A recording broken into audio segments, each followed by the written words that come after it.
I say extension to flexion, cervical spine, how would you write it? Her numbers. 40, 0, 45. 45, Oh, 0, 0, 40. very good, okay? Alrighty, good, alrighty. Why she only has 40 degrees of flexion? That's as far as she can go, that's all. It's within normal range, because remember, this is just a number, okay? This is just a number.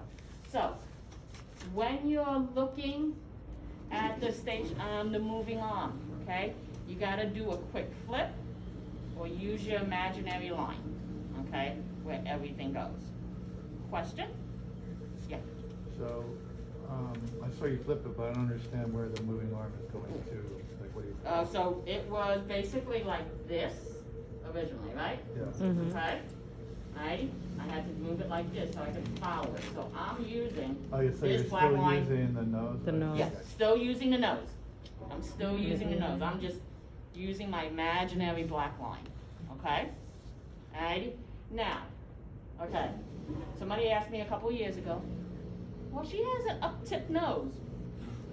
I said, okay, yeah, some people do have an up-tip nose. Alrighty? Base of the nose. Alrighty? Start using that just one thing like that. If it up-tip, don't ignore the up-tip. Not much we can do about it. Alright? It just happens that way. Alrighty? Alright, but it also says, this person, well, their nose is crooked. I said, think of it this way. It's a summation of motions. Alrighty? Is it the most accurate way of doing this? Probably not, because we don't have the inclinometers. Okay?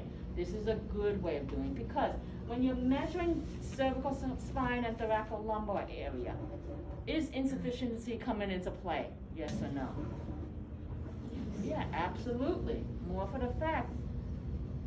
C1, C2, C2, C3, T1, T2. They're individual joints, okay? You've got many muscles overlapping. So it is gonna come to play.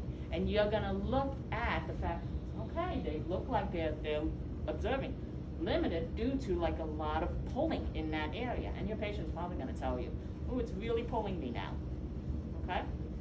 Right? So, but this is a good way of getting numbers, okay?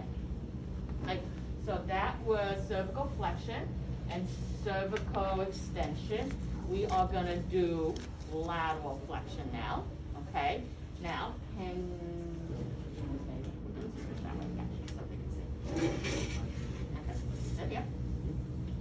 Alright, so fulcrum, okay? You're gonna use C7, alrighty? The proximal arm is gonna be perpendicular to the floor or the ceiling. I kinda like the floor for this one, because it's just easier, alrighty? And for the moving arm, you're gonna sort of pick, alright, a spot, try not to use her ponytail. Because where's her ponytail flipping over now? Wherever she's. Yeah, okay, so, what you wanna do, and she can't hold it either, alrighty? Alrighty, so what you're gonna do, picture where her occiput is, alrighty, and picture where her foramen magnum and her occipital protuberance is, okay? Occipital protuberance is right above your foramen magnum. What comes out of the foramen magnum again? Yep, brainstem, okay, meets up the spinal cord, right up there, right? Be very, very gentle when you palpate or touch this area, right? Because what's there? Spinal cord, you don't wanna, poke it too hard, okay? So I'm gonna pick a spot, okay? Now, looking at people who come in with cervical spine stuff going on, and they're, like this kind of thing, alrighty? Am I gonna ever get an accurate measurement, right? So when you see a situation like that in the clinic, you wanna measure the position of their head in, alrighty? Do your investigative questions.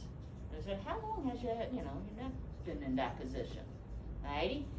They said, ever since the accident, okay? So then their head position was normal beforehand, ever since the accident, or ever since their surgery, whatever, okay, that they had. Right? So you're gonna wanna measure the abnormal movement, right, or the position that they're in, then hopefully get them, do whatever you're gonna be doing, get them back into a normal position of the head, okay?